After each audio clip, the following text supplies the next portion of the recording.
नमस्कार दोस्तों, मैं पाल सुजीत एडवांस इंजीनियरिंग क्लासेज में आप सभी का स्वागत करता हूं। हम लोग जहां तक डिस्कस किए थे कल तक, उसके आगे हम लोग चलेंगे।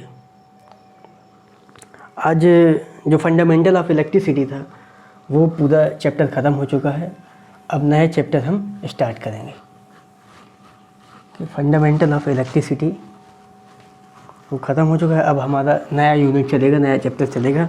उस नए चैप्टर का नाम है आपका वैद्युतिक पदार्थ एवं केबल्स, यानी इलेक्ट्रिक मटेरियल एंड केबल्स। अगला यूनिट है कौन सा है कि वैद्युतिक पदार्थ एवं केबल्स।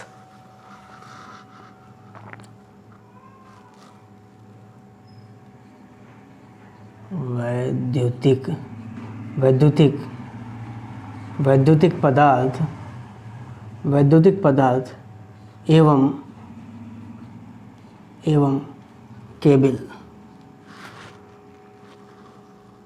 केबल्स। वैद्युतिक पदार्थ एवं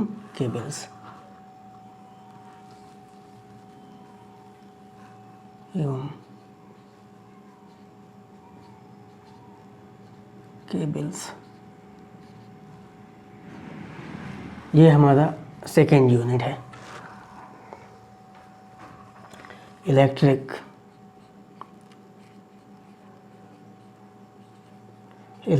material and cables. Electric material and cables, ये हमारी यूनिट सेकेंड है। कोई दिक्कत? सबसे पहले हम देखेंगे कि इलेक्ट्रिक जो वैद्युत पदार्थ होते हैं ये कौन कौन से पदार्थ हैं, इनका क्या क्या यूज़ है और किस किस पदार्थ का हम यूज़ करते हैं। इन सभी चीज़ों को हम डिस्कस करेंगे इस चैप्टर में। अब पिछले चीज़ों में आपने बेसिक चीज़ें, काफ़ी चीज़ें आप लोग जान गए। जो आगे जो बचेंगी तो हम उसके आगे डिस्कस करेंगे। जो भी आता जाएगा हम डिस्कस करते जाएंगे। सबसे पहली चीज़ है, मान लें आपने कि वैद्युतिक पदार्थ में सबसे पहले आप देखेंगे कंडक्टर किस चीज़ का बनाया जाता है, किस चीज़ का होता है। कंडक्टर्स में कौन कौन सी मेटल्स का यूज करते हैं, किस मेटल का यूज करने से सबसे अच्छा रहेगा, किसकी कंडक्टिविटी ज़्यादा होती है। ये सारी चीज़ें आप लोग देखेंगे इसको। कंडक्टर्स के बाद अब इसके बाद आएगा आप इंसुलेटर्स आता है। इंसुलेटर्स को देखेंगे, इंसुलेटर्स में क्या क्या है, इंसुलेटर्स में किस किस मटेरियल का यूज करते हैं, इन सब चीज़ों के बारे में देखेंगे।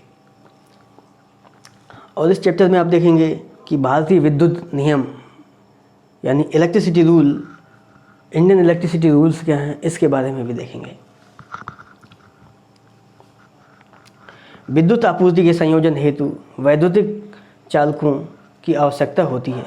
ये चालक तार, केबल अथवा आयताकार परिच्छेद वाली पत्तियों के रूप में हो सकते हैं।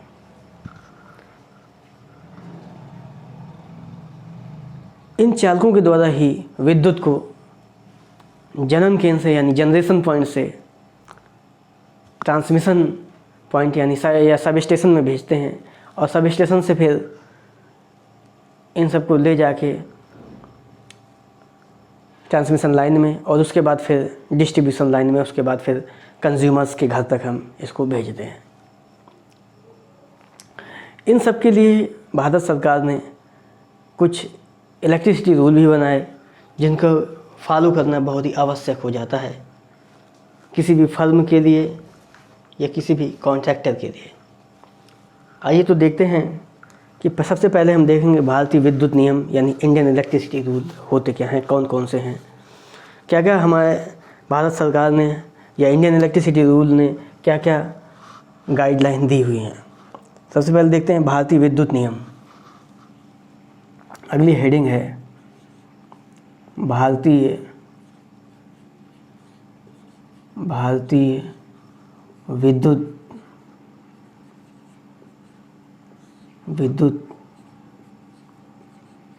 नियम, Indian electricity rule, Indian electricity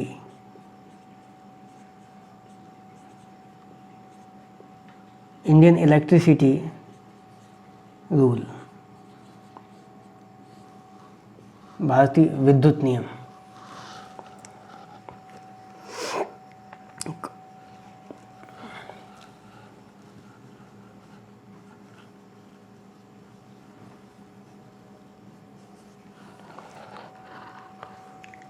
Indian electricity rule,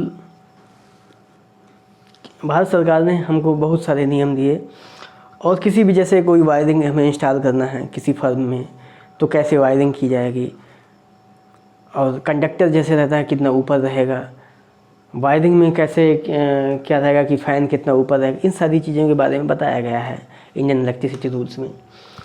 इस बात को आप इंडियन इलेक्ट्रिसिटी रूल्स को जो मेन होंगे उनको हम नोट डाउन करेंगे, और जो ज़्यादा मेन नहीं होंगे उनको हम सीधे बोलेंगे, तो उसको ध्यान से सुनिएगा आप।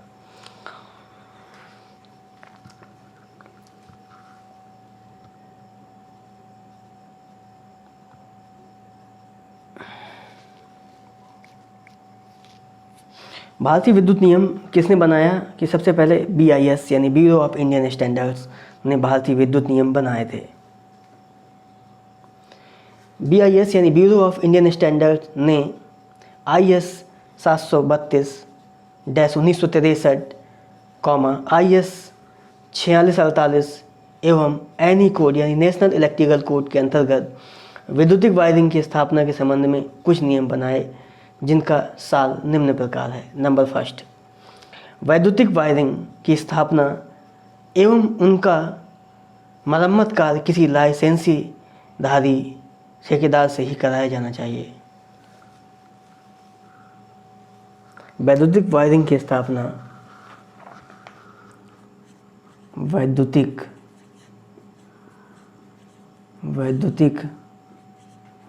वायरिंग की स्थापना एवं मरम्मत कार्य किसी लाइसेंसधारी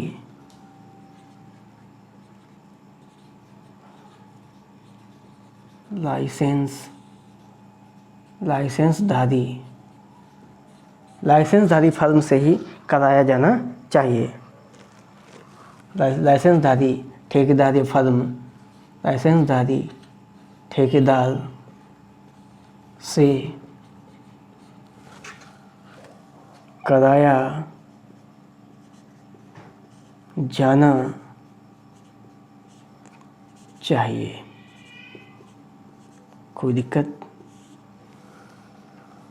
क्योंकि जो फर्म होती हैं, ठेकेदार होते हैं, जिनको जो कॉन्ट्रैक्टर होते हैं, उनको तभी ही लाइसेंस दिया जाता है जब वो सारे मानक पूरे करते हैं।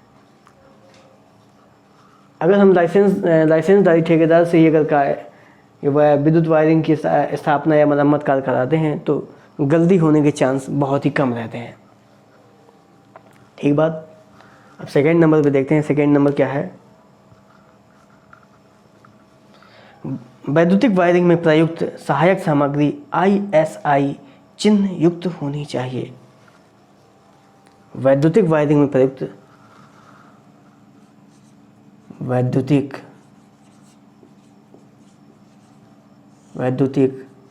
वायरिंग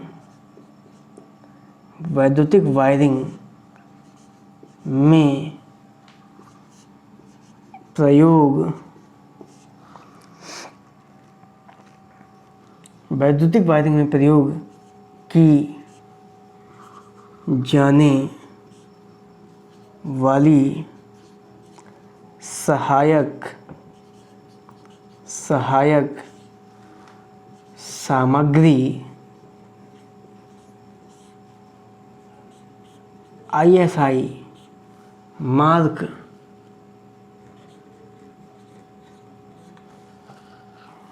वाली वैद्युतिक वायरिंग में प्रयोग की जाने वाली सहायक सामग्री ISI मार्क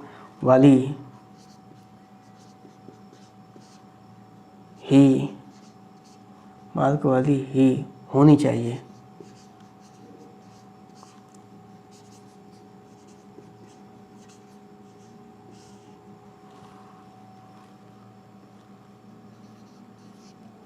अब आते हैं थर्ड नंबर पर। थर्ड नंबर क्या है?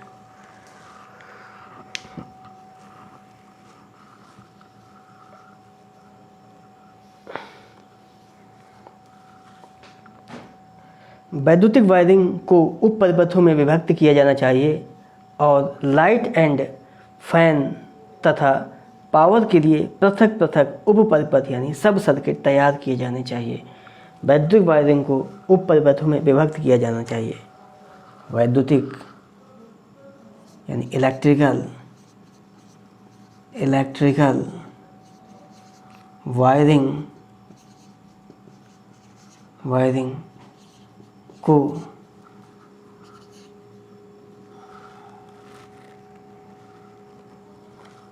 इलेक्ट्रिकल वायरिंग को उप परिपथों में विभक्त किया जाना चाहिए। कोई दिक्कत? यानी कि इलेक्ट्रिकल जब वायरिंग की जाती है तो कई सारे परिपथ बना देना चाहिए। अर्थात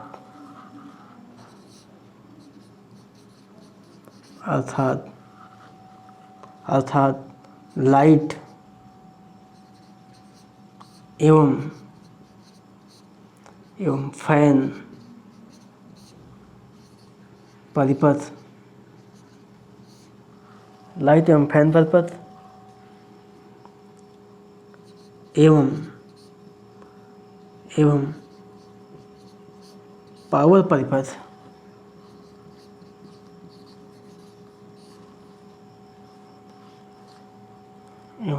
परिपथ अलग अलग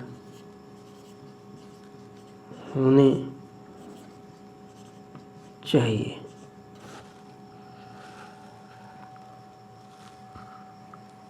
कोई दिक्कत? अगला थर्ड के बाद आते हैं फोर्थ नंबर पर। फोर्थ नंबर क्या है? फोर्थ नंबर में है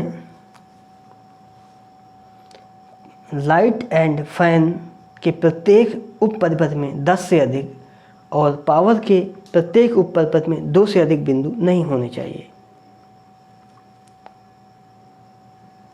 आगे सुनिए। इसके बाद लाइट एंड फैन उप परिपथ का कुल लोड 800 वाट और पावर उप परिपथ का कुल लोड 3000 वाट से अधिक नहीं होना चाहिए। ये नोट करते हैं। लाइट एंड फैन उप परिपथ का लाइट एवं फैन उप परिपथ लाइट एवं फैन उप परिपथ का कुल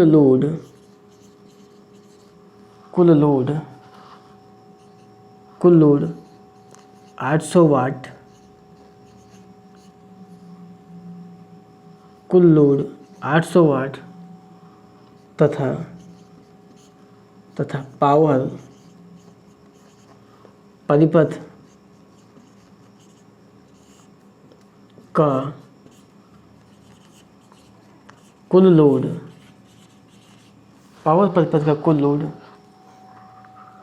पावर परिपथ का कुल लोड 3000 वाट से अधिक नहीं होना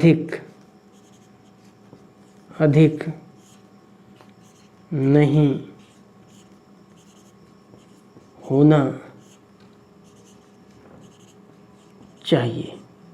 कोई दिक्कत? तब तक इतना नोट करिए, उसके बाद आगे चलते हैं। लाइट एवं फैन उप परिपथ का कुल लोड 800 वाट तथा पावर परिपथ का कुल लोड 3000 वाट से अधिक नहीं होना चाहिए। नोट करिए।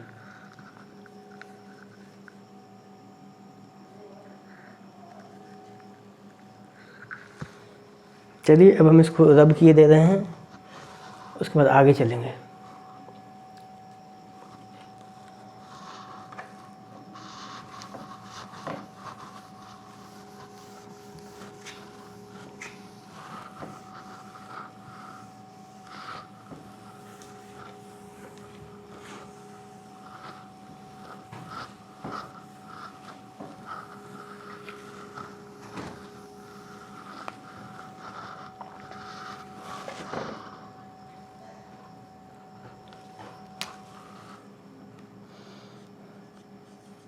5th नंबर,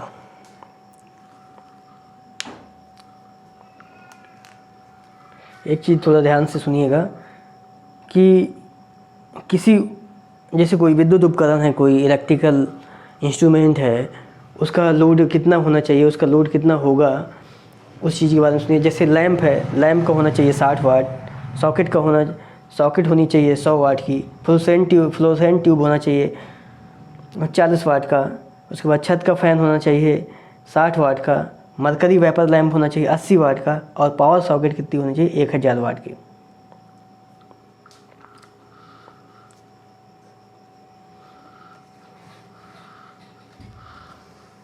आगे देखते हैं क्या है अगला।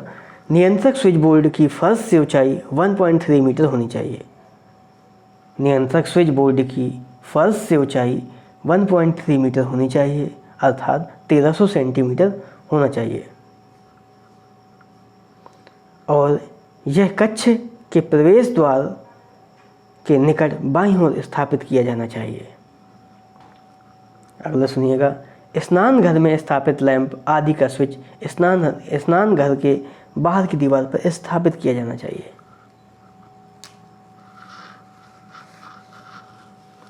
अगला है स्नान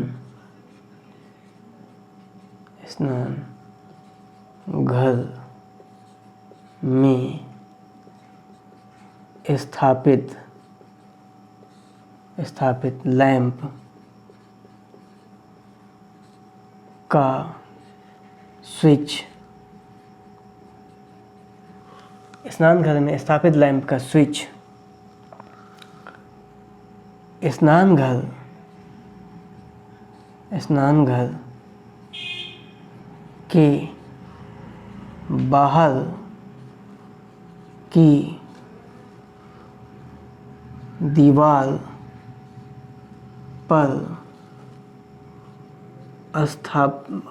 दीवार पर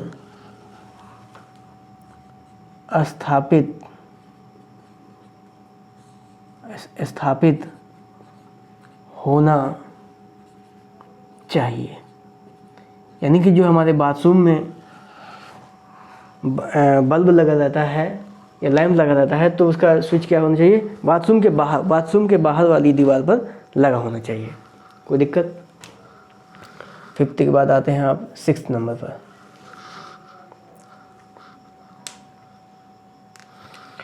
गैलरी, बरामदा, पोर्च, टेरेस, बालकनी आदि में स्थापित लाइट का स्विच यथासंभव घर के अंदर स्थापित किया जाना चाहिए। यदि स्विच घर के बाहर स्थापित करना आवश्यक हो तो वह पूर्णतः जलरोधी एवं वायुमंडलीय प्रभावों से अवमुक्त यानी वेदर प्रूफ प्रकार का होना चाहिए। अगला क्या है, घर के बाहर स्थापित सभी लाइट पॉइंट जलरोधी यानी वाटर प्रूफ प्रकार के होना चाहिए। अगला क्या है, घर के बाहर स्थापित सभी लाइट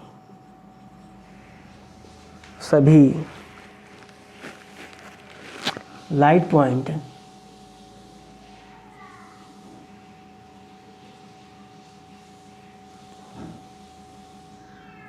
घर के बाहर स्थापित सभी लाइट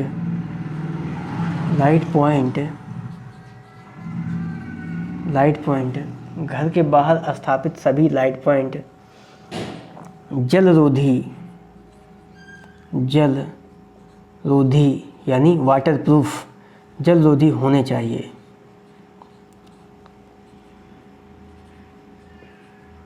जो घर से बाहर जो स्थापित हैं लाइट पॉइंट, वो कैसे होने चाहिए, जलरोधी होनी चाहिए, ताकि उनमें जब बारिश हो तो पानी न जाए, इसलिए ये जलरोधी होना चाहिए।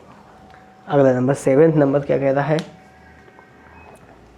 सॉकेट समांतर 3 पिन वाला ही स्थापित किया जाना चाहिए और उसका अर्थिंग पिन आवश्यक रूप से अर्थ किया जाना चाहिए। लाइट एवं फैन परिपथ में 5 एम्पियर तथा पावर परिपथ में 15 एम्पियर 240 वोल्ट रेटिंग वाला सॉकेट स्थापित किया जाना चाहिए। यदि सॉकेट को 1.3 मीटर से कम ऊंचाई पर स्थापित करना अपेक्षित हो तो ढक्कन युक्त होना चाहिए।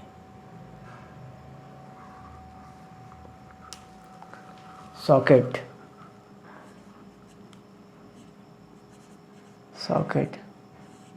सामान्यतः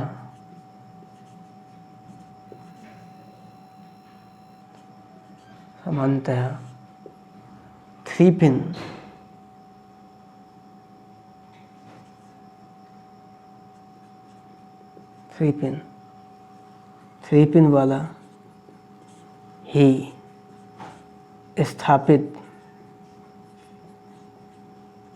करना चाहिए।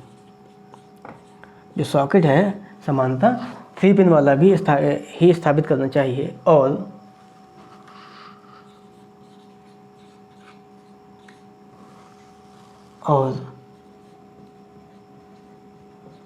उसको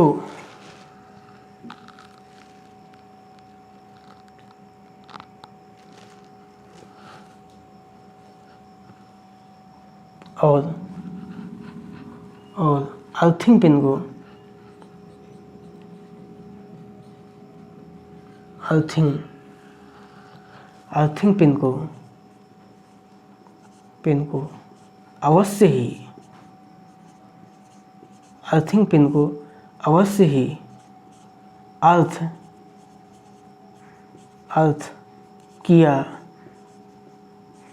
जाना चाहिए। कोई दिक्कत यहाँ तक? सॉकेट जो हो समानता कैसा होना चाहिए?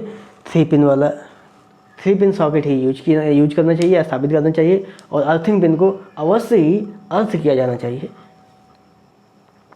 इससे क्या होता है कि आपके सेफ्टी रहेगी।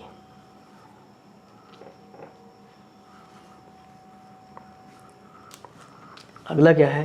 8th नंबर,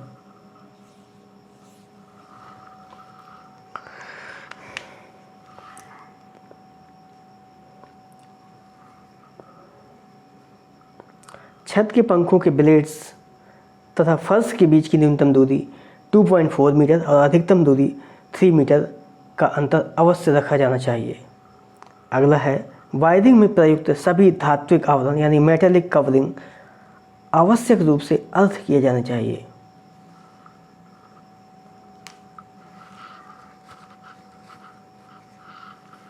वायरिंग में प्रयुक्त वायरिंग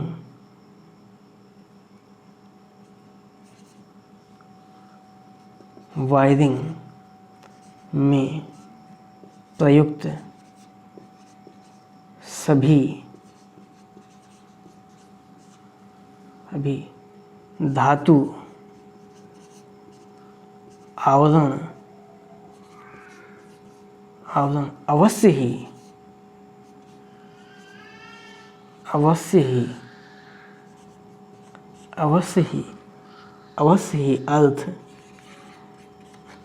अर्थ किया वायरिंग में प्रयुक्त सभी धातु आवरण अवश्य ही अर्थ किया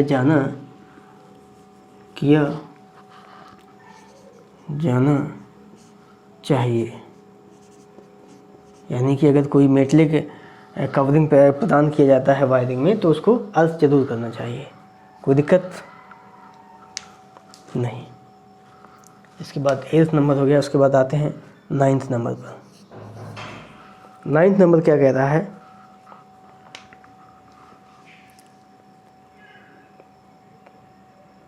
सभी प्रकार के लाइट की फर्श से ऊंचाई 2.25 मीटर से कम नहीं होनी चाहिए। अर्धचालक में कोई भी फ्यूज या स्विच आदि संयोजित नहीं किया जाना चाहिए। ठीक है ना? अर्धचालक में कोई भी फ्यूज या स्विच आदि संयोजित नहीं किया जाना चाहिए। अर्थ वायर में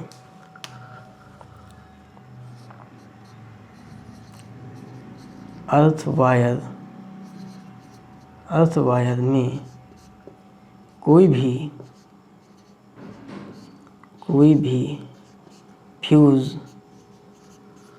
भी फ्यूज या स्विच अर्थ वायर में कोई भी फ्यूज या स्विच नहीं लगाना चाहिए। कोई दिक्कत?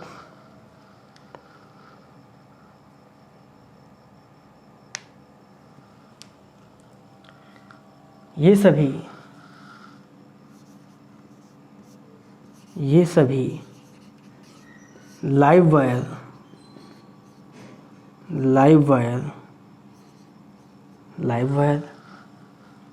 उस टाइप में फेज वायर में जोड़ना चाहिए, फेज वायर में कनेक्ट करना चाहिए, फेज वायर में कनेक्ट करना चाहिए, फेज वायर में कनेक्ट करना चाहिए। कोई दिक्कत? मतलब जैसे कोई भी है, इसको पहले हम रब कर देते हैं फिर बताते हैं।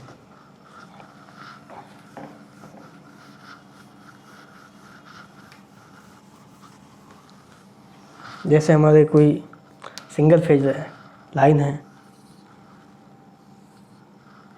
और ये क्या है, ये फेज़ है, ये मान लीजिए न्यूट्रल है। तो हमें जब कोई स्विच लगाना होगा या मान लो फ्यूज़ लगाना होगा तो हमेशा किस पर लगाएंगे? फेज़ वायर पर लगाएंगे। कोई दिक्कत? क्या करेंगे? फेज़ वायर पर लगाएंगे। मतलब इसमें नहीं लगाएंगे, न्यूट्रल में या अर्थ वायर में नहीं लगाएंगे। कोई दिक्कत?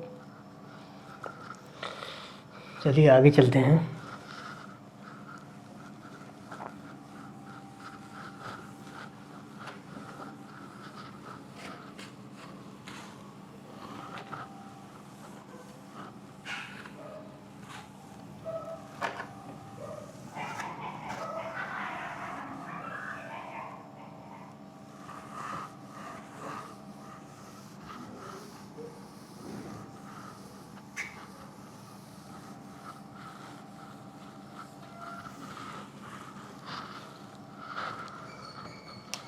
नाइन नंबर तो हो गया, अब आते हैं 10th नंबर।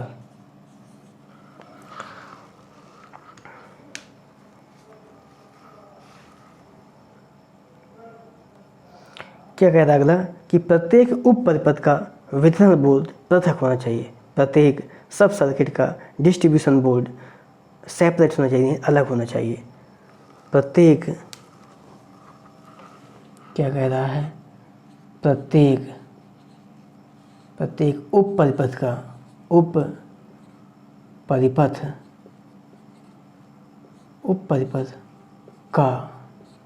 वितरण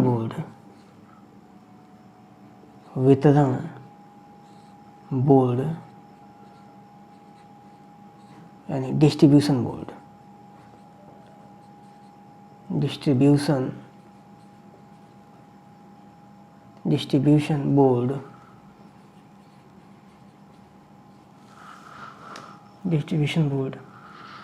अलग होना चाहिए, अलग होना चाहिए। कोई दिक्कत? अगला क्या है? नेक्स्ट है आपका,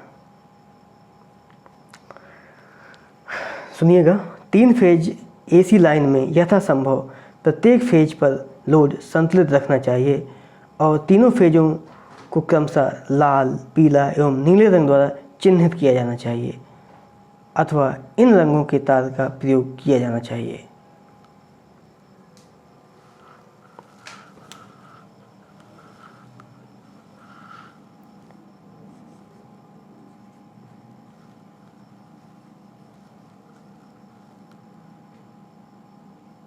यदि 3 फेज सप्लाई उपस्थित है तो लोड का डिस्ट्रीब्यूशन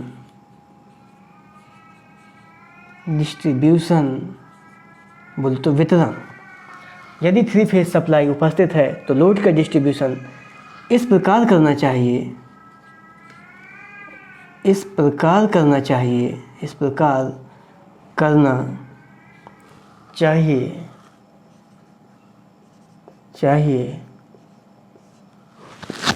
ताकि तीनों फेज़ों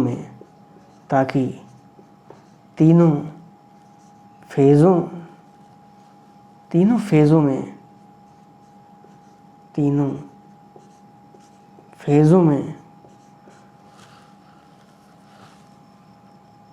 लोड संतुलित हो।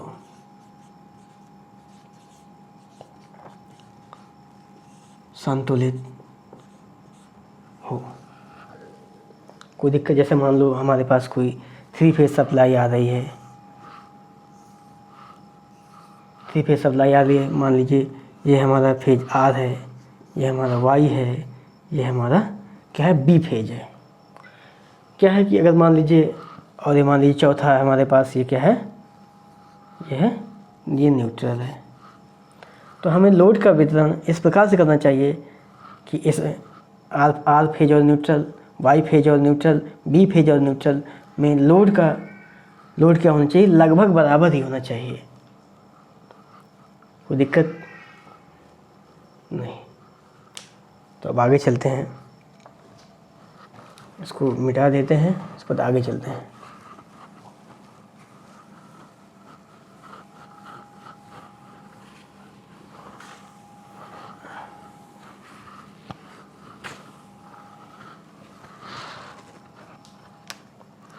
इसके बाद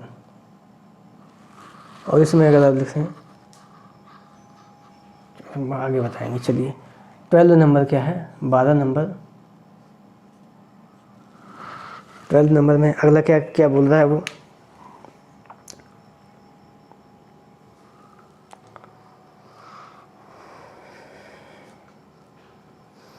कार्यशालाओं में मशीनों की मोटर्स के नियंत्रक स्विच तथा स्टार्टर्स इतनी ऊंचाई या ऐसे स्थान पर स्थापित किए जाने चाहिए जो कारीगर की आसान पहुंच में हो। अगला नंबर है, अगला सुनिएगा, मध्यम तथा उच्च वोल्टेज यानी 650 वोल्ट से 11,000 वोल्टेज पर कार्य करने वाली मशीनों, ट्रांसफार्मर्स आदि की डबल अर्थिंग की जानी चाहिए। मीडियम तथा हाई वोल्टेज, मध्यम तथा उच्च वोल्टेज, मध्यम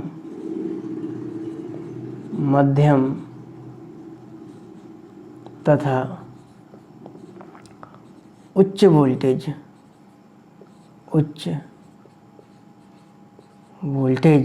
मध्यम तथा उच्च वोल्टेज यानी 650 वोल्ट, 11,000 वोल्ट को क्या करना चाहिए, इनमें डबल अर्थिंग का यूज़ करना चाहिए। मध्यम तथा उच्च वोल्टेज पर कार्य करने वाली मशीनों, ट्रांसफार्मर्स की डबल अर्थिंग की जाए। मध्यम वोल्टेज तथा उच्च वोल्टेज पर कार्य करने वाली मशीनों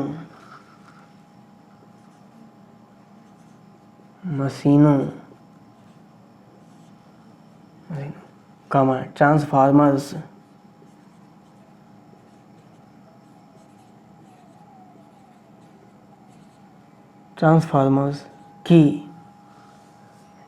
दोहरी अर्थिंग करनी चाहिए यानी डबल अर्थिंग। डबल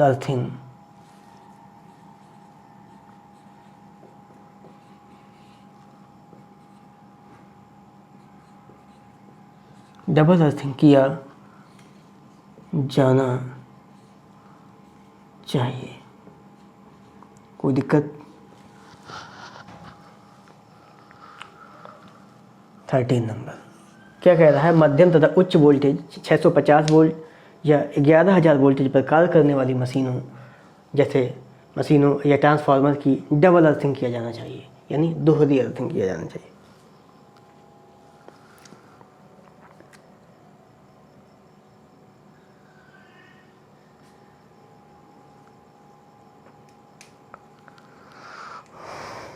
अगला सुनिएगा, 250 वोल्ट से अधिक वोल्टेज पर कार्य करने वाली मशीनों के नियंत्रक स्विचों पर हाई वोल्टेज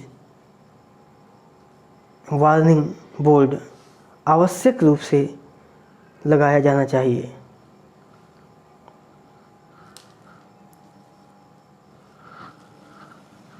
दो सौ पचास वोल्ट 250 वोल्ट से अधिक पर कार्य करने वाली मशीनों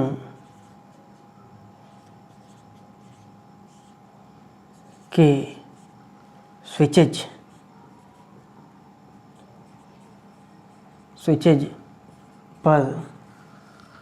पर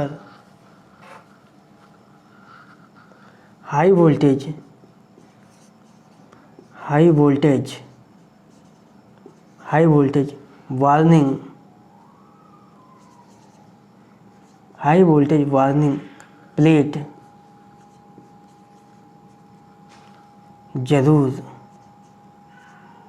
लगी होनी चाहिए। 250 वोल्ट से अधिक पर कार्य करने वाली मशीनों के स्विचेज पर हाई वोल्टेज वार्निंग प्लेट जरूर लगी होनी चाहिए।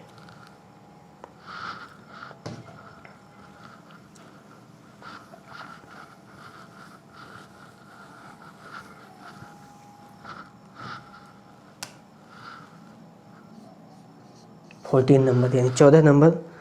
अगला सुनिएगा,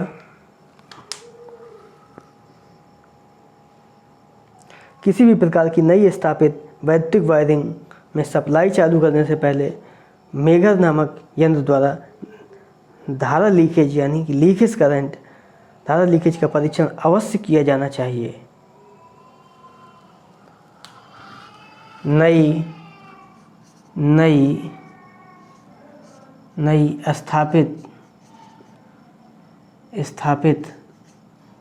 स्थापित वायरिंग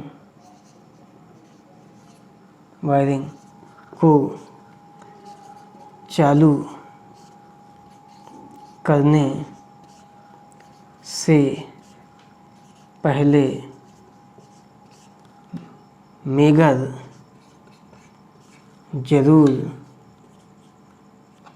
मेगर जरूर कर लेना चाहिए।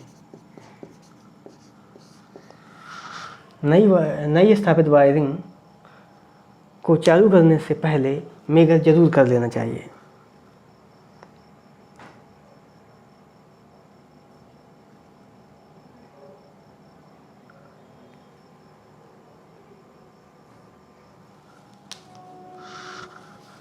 इसमें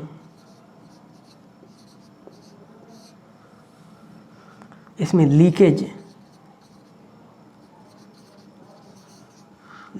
करंट का मान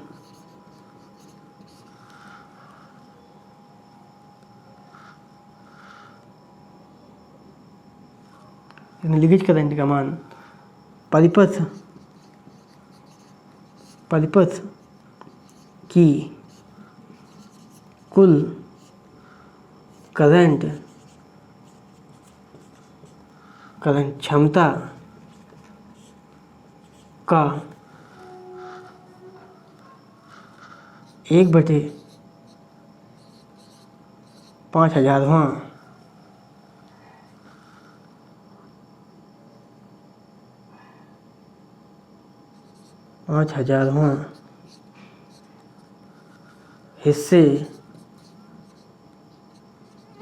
हिस्से से अधिक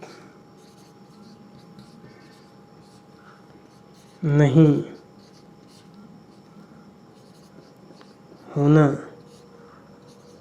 चाहिए। इसमें लीकेज करंट का मान परिपथ की कुल करंट क्षमता का 1/5000वां हिस्से से अधिक नहीं होना चाहिए। अगला 15 नंबर,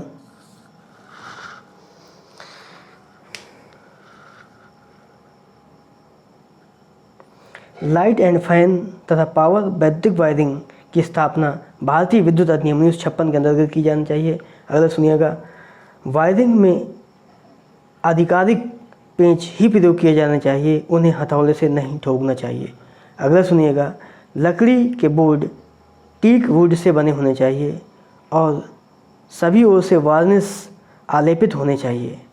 साधारण बोर्ड की मोटाई 4 सेंटीमीटर से कम नहीं होनी चाहिए तथा कब्जा युक्त बोर्ड की मोटाई 6.5 सेंटीमीटर तथा 8 सेंटीमीटर के बीच होनी चाहिए। अगला सुनिएगा, वायरिंग करने से पूर्व उसका अभिविन्यास तथा परिपथ तैयार किया जाना चाहिए। वायरिंग करने से पूर्व वायरिंग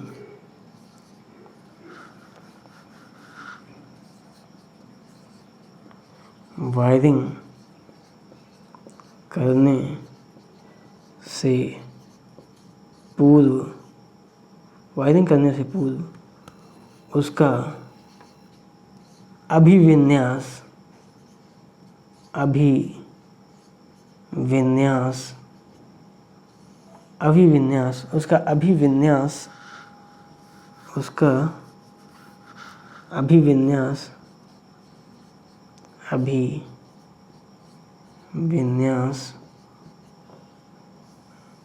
वायरिंग करने से पूर्व उसका अभिविन्यास तथा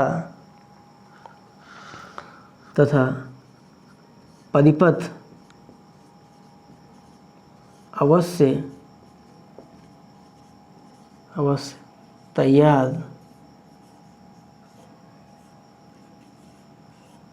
कर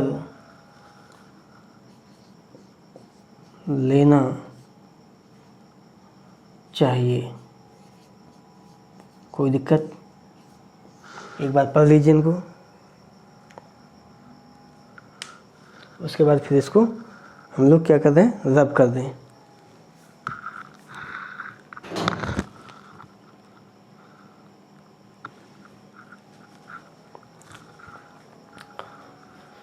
ये आपके क्या हैं,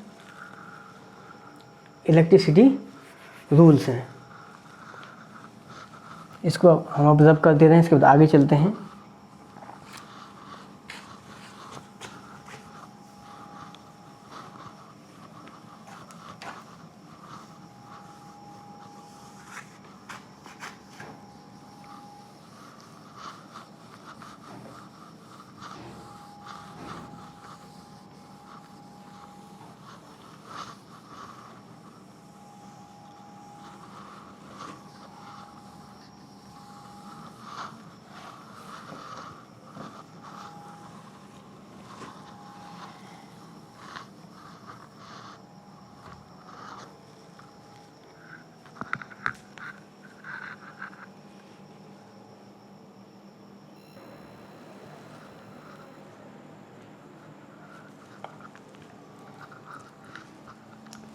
आइए अब आगे चलते हैं। अब बात करेंगे हम किस कंडक्टर्स के बारे में। कंडक्टर यानी चालक होता क्या है? कंडक्टर बोले तो चालक,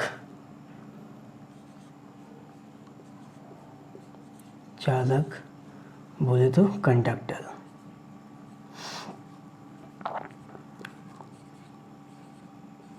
कंडक्टर बोले तो चालक।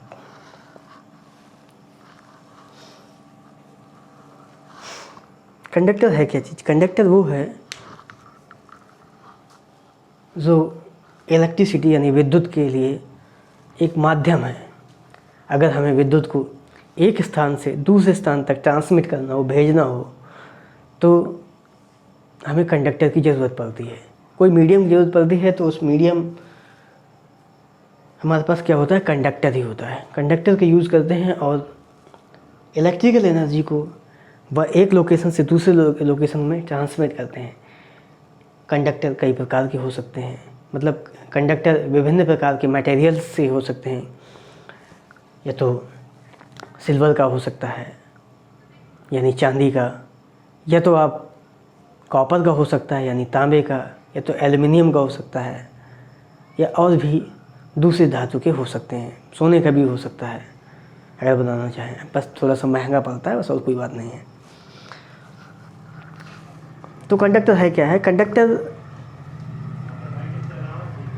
वो वस्तु है, वह कंडक्टर एक तरीके से क्या है, कंडक्टर एक माध्यम है जिसकी सहायता से हम इलेक्ट्रिकल एनर्जी को एक लोकेशन से यानी एक जगह से दूसरी जगह क्या करते हैं, ट्रांसमिट करते हैं।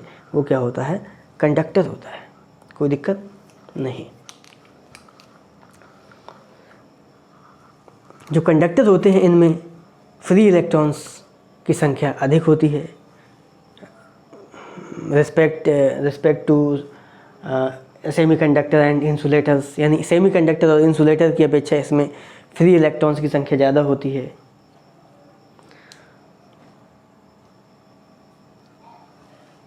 चलिए इसकी डेफिनेशन अगर लिखते हैं,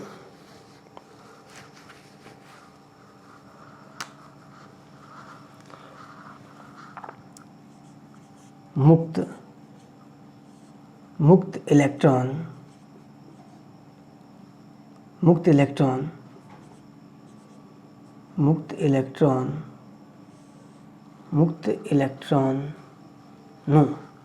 इलेक्ट्रॉनों की अधिकता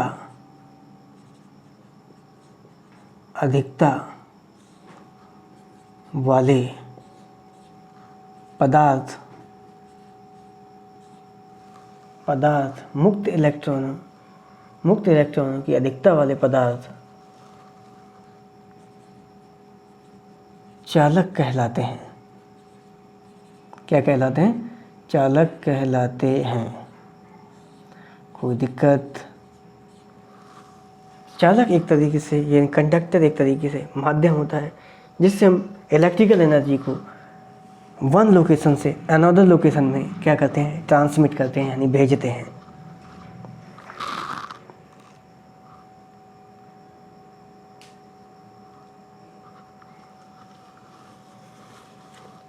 चालकों में विद्युत धारा सुगमता से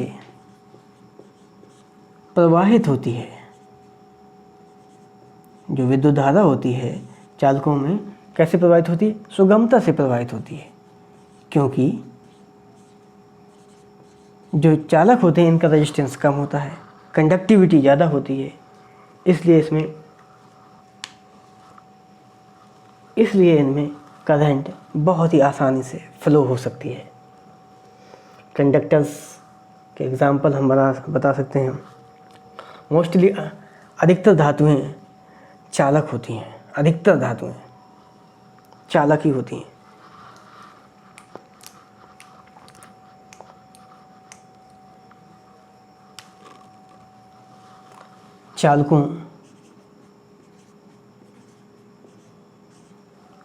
चालकों के संयोजी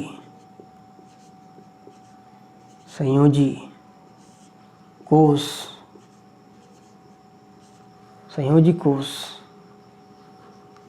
में 1,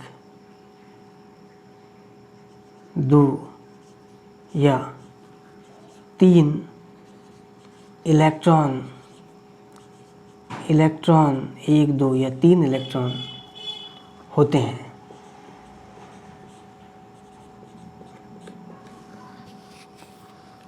चालकों के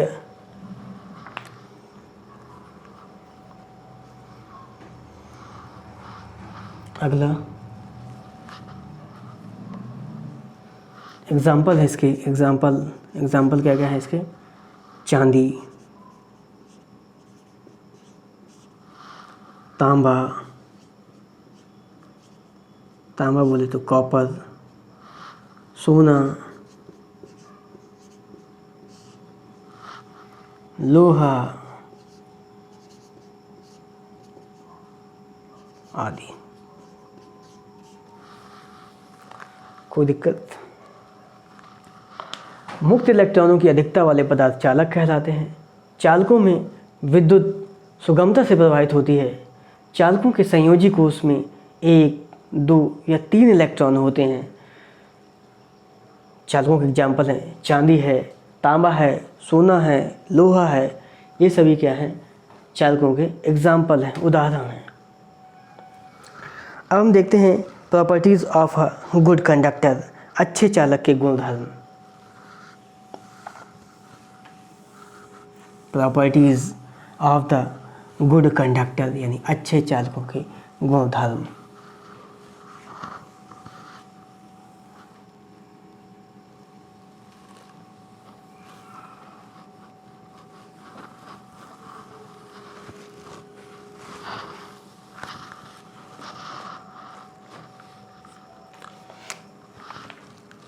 अच्छे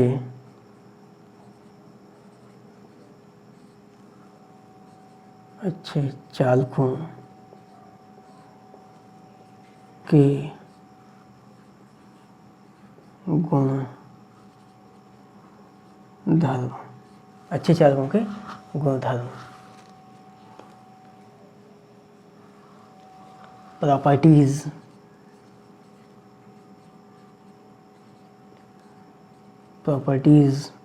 of good conductors.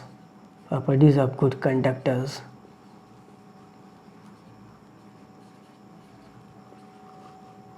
Properties of good conductors. सबसे पहला क्या है? इसमें फ्री इलेक्ट्रॉन्स की अधिकता होती है। इनमें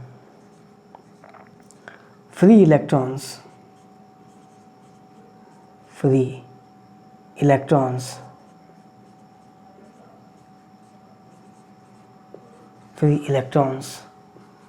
की अधिकता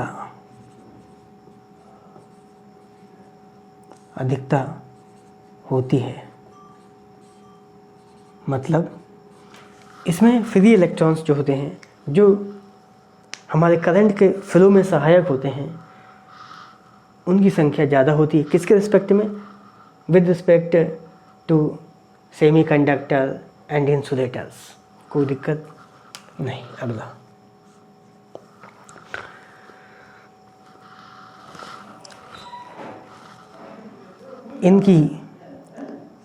इनकी यानी चालकों की इनकी कंडक्टिविटी यानी चालकता,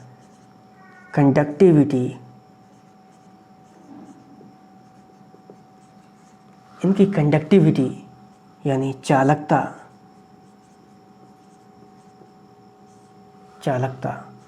उच्च होती है,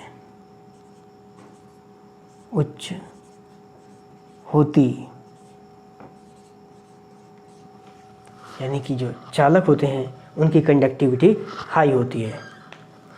अगला है इनका रेजिस्टेंस यानी रेजिस्टिविटी कम होती है। इनकी रेजिस्टिविटी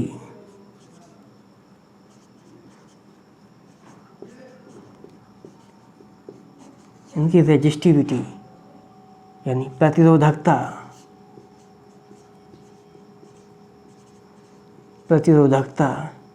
इनकी रेजिस्टिविटी यानी प्रतिरोधकता कम होती है।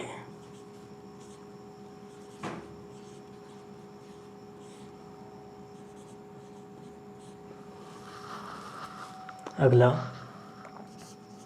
इनका टेम्परेचर कोएफिशिएंट,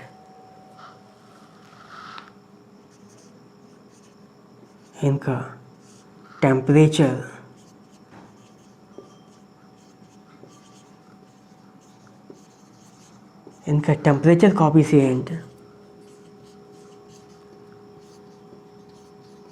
टेम्परेचर कोएफिशिएंट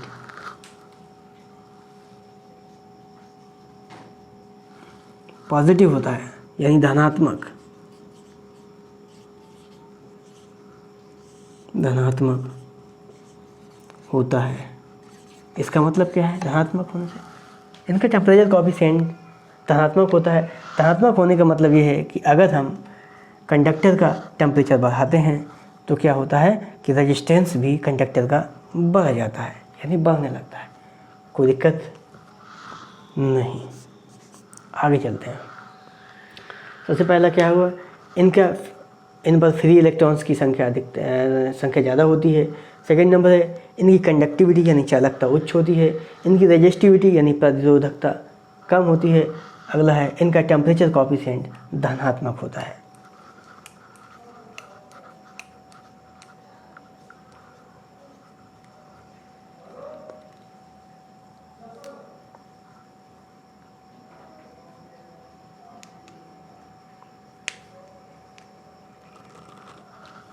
अगला है चालक यानी कंडक्टर। चालक को सस्ता होना चाहिए। सस्ता यानी चीप इन कॉस्ट। सस्ता यानी चीप इन कॉस्ट। चालक को सस्ता होना चाहिए। चालक को सस्ता होना चाहिए। अगला नंबर है चालक को आसानी से उपलब्ध होना चाहिए। चालक डक्टाइल होना चाहिए यानी तन्य होना चाहिए। चालक यानी कंडक्टर डक्टाइल होना चाहिए। डक्टाइल यानी तन्य होना चाहिए। चालक को डक्टाइल यानी तन्य होना चाहिए। कोई दिक्कत? अगला नंबर है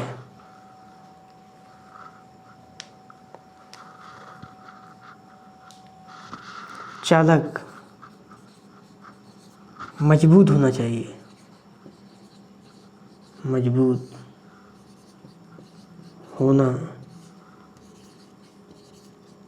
चाहिए। चालक कैसा होना चाहिए? मजबूत होना चाहिए। अगला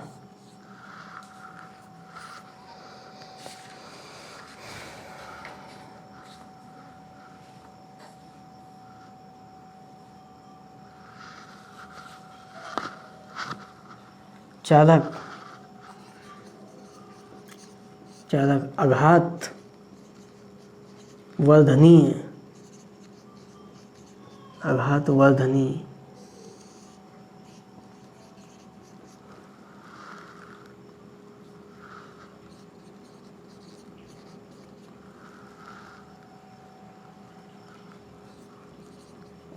होना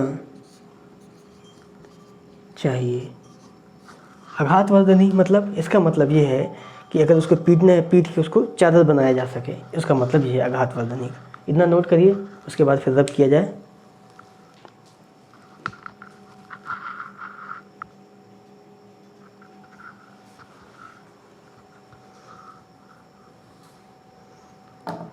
इसके बाद आगे चलते हैं, इसको रब करते हैं।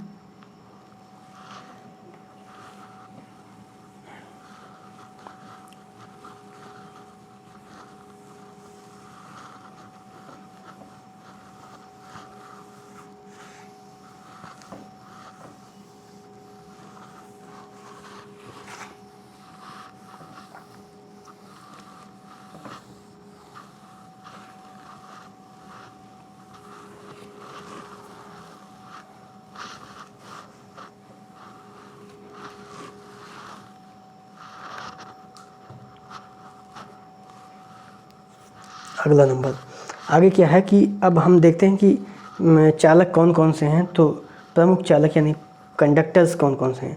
प्रमुख चालक यानी प्रिंसिपल कंडक्टर्स कौन कौन से हैं। अगला है प्रमुख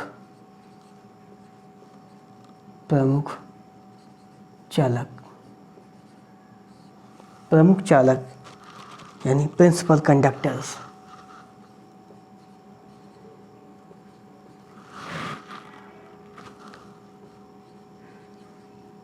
प्रिंसिपल कंडक्टर्स।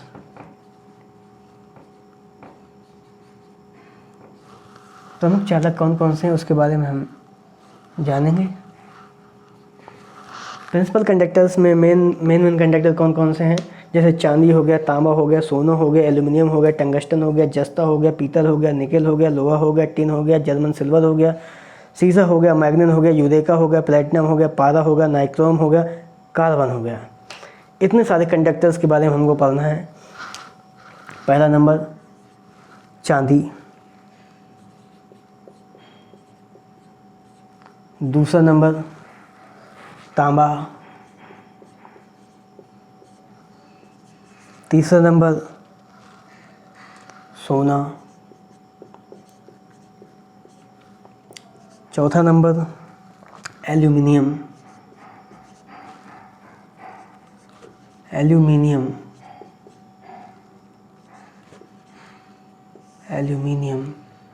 पांचवा नंबर टंगस्टन,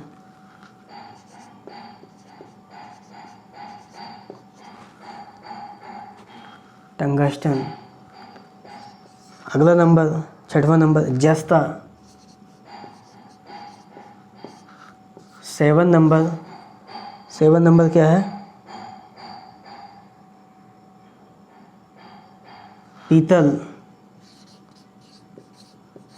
पीतल बोले तो ब्रास। अगला आठवां नंबर है निकेल,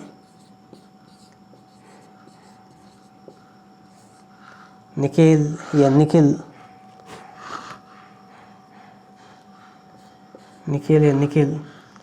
9 नंबर है लोहा यानी आयरन।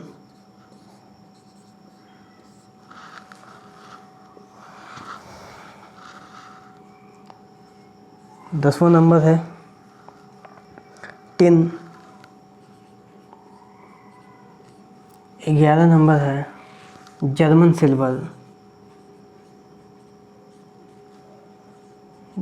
सिल्वर। 12 नंबर है आपका सीसा बोले तो लेड। 13 नंबर है मैग्नीन।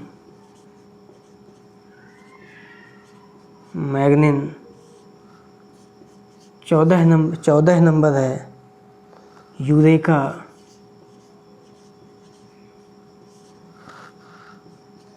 15 नंबर है प्लैटिनम।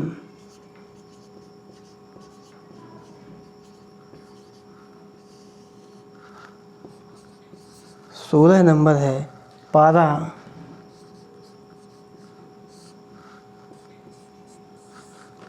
17 नंबर है नाइक्रोम।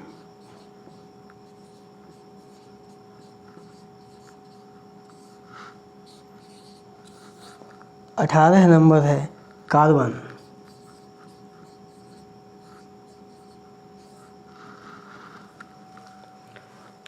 कौन कौन से प्रमुख चालक हैं? चांदी, तांबा, सोना, एल्यूमिनियम, टंगस्टन, जस्ता, पीतल, निकेल, लोहा, टिन, जर्मन सिल्वर, सीसा, मैग्नीन, यूरेका, प्लैटिनम, पारा, नाइक्रोम, कार्बन। चलिए अब इन सभी को हम सभी का एक बारी बारी से पूरे जो 18 कंडक्टर्स हैं सभी का डिस्कशन हम कल करेंगे। चलिए नमस्कार, good night, bye bye, take care.